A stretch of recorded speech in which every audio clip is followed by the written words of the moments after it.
Allez, petite version courte de ce que j'ai fait sur TBF1, l'astrologie et la Formule 1, donc. Il y a un mec sur Reddit, il a fait vraiment un truc complet, quoi. Seuls 4 signes ont remporté un titre. Capricorne, Cancer, Balance, Lion, au cours du 21e siècle, donc de 2000 à 2024. Ça reste le même depuis le dernier post, car donc c'est max. Parmi ceux-ci, les Capricornes ont remporté 13 des 25 titres de 2000 à partir de 2000, quoi. Et si on compte avant, Schumacher a 7 titres aussi, donc ça fait 15 au final. Mais on verra ça tout à l'heure. Viennent ensuite les ex-aequo, Cancer et Balance, avec 5 chacun. Cancer, Vettel, x4, et Rosberg x1, Balance, Raikkonen x1, et Verstappen x4. Les Lions sont derniers, mais devant 8 autres signes avec 2 avec Alonso. Alors, les grilles de départ.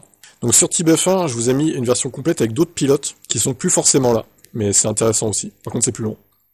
Alors, Bélier, il y a Alex Albon et Piastri. Taureau, il y a Tsunoda, Biermann. Gémeaux, il n'y en a plus. Cancer, il n'y en a plus. Lion, il y a Alonso et Hülkenberg. Vierge, il y a Sainz, Ocon et Antonelli.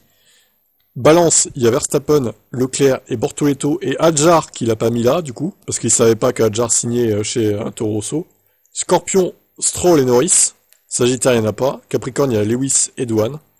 Verseau, il y avait Perez, mais il n'y a plus. Gasly, Russell et Lawson et Verseau également. Et Poisson, il n'y en a plus. Il y avait Mazepin à l'époque. Alors pour info, moi je suis Verseau, ascendant Scorpion, signe lunaire, Cancer. Voilà, vous avez le truc complet. Dites-moi votre signe en commentaire, au pire, pour qu'on compare avec les pilotes actuels. Alors par équipe, t'as Scorpion plus Bélier chez McLaren, donc.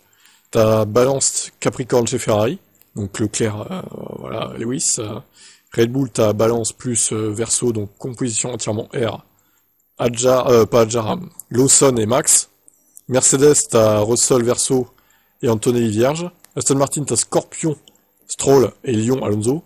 Verseau, Alpine, Gasly, donc, et Capricorne, Douane, pour l'instant du moins. Vierge, As, donc Ocon plus Taureau, Biermann, signe entièrement Taureau. V-Carb, t'as Taureau avec Tsunoda, et donc, c'est une erreur là, parce que c'était Perez qui pensait à l'époque, mais c'est bien Hadjar, Balance, Taureau plus Balance, donc. Donc Williams, t'as Albon, et Sainz et Lyon, voilà. J'ai Sauber, Lyon et Balance. Le monsieur Bortoleto, qui est Balance avec Hülkenberg. Donc après, t'as le nombre de titres par signe. Capricorne en a 15. Tout est détaillé avec les pilotes à côté. Cancer, t'en as 12. Poisson, t'en as 10. Bélier, 8. Balance, 7. Lion, 6. Gémeaux, 4. Tout comme Verseau. Sagittaire, t'en as 3. Taureau, Scorpion et Vierge. Incroyable. Franchement, c'est complet, hein. Il a fait un bon boulot. Signe d'eau, alors après, il a par type de signe. Signe d'eau, signe de terre, signe de feu, signe d'air. Ensuite, t'as le total des signes par décennie.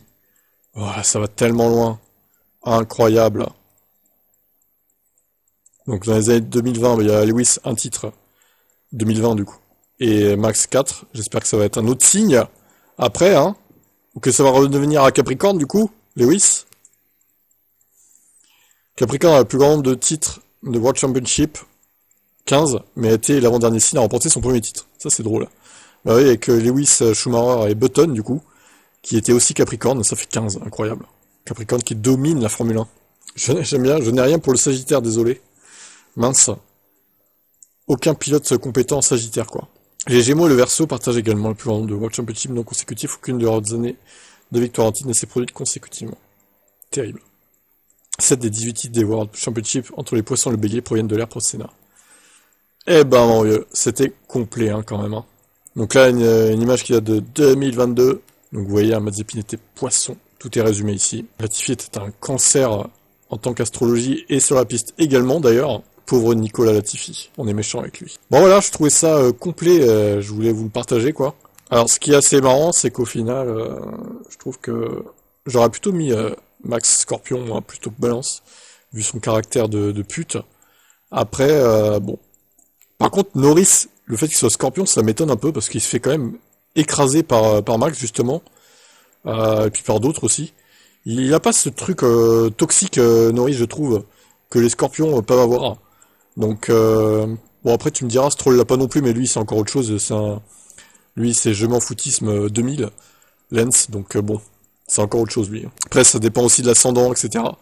Et puis comment ils ont été élevés, etc. D'ailleurs Yos, c'était quel signe? Attendez, le 4 mars c'est quoi ça? Taureau je crois? Ah non, c'est Poisson. Il était fin de Poisson.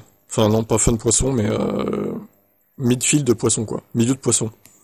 Il y a Sébastien Loeb, Alain Prost, et Bobby Unser et Sébastien Bourdet aussi qui sont poissons. Bon. Très bien. Bah voilà quoi, on a fait le tour. Hein. Donc du coup, la team qui me représente en 2025, ça sera donc Pierre Gasly, George Russell et Liam Lawson également. Incroyable. Sergio Perez ne me représentera plus. Oh mince, quelle déception. Bon, dites-moi votre signe en commentaire, on va comparer par rapport au signe des pilotes, ça peut être drôle. Allez, bye bye.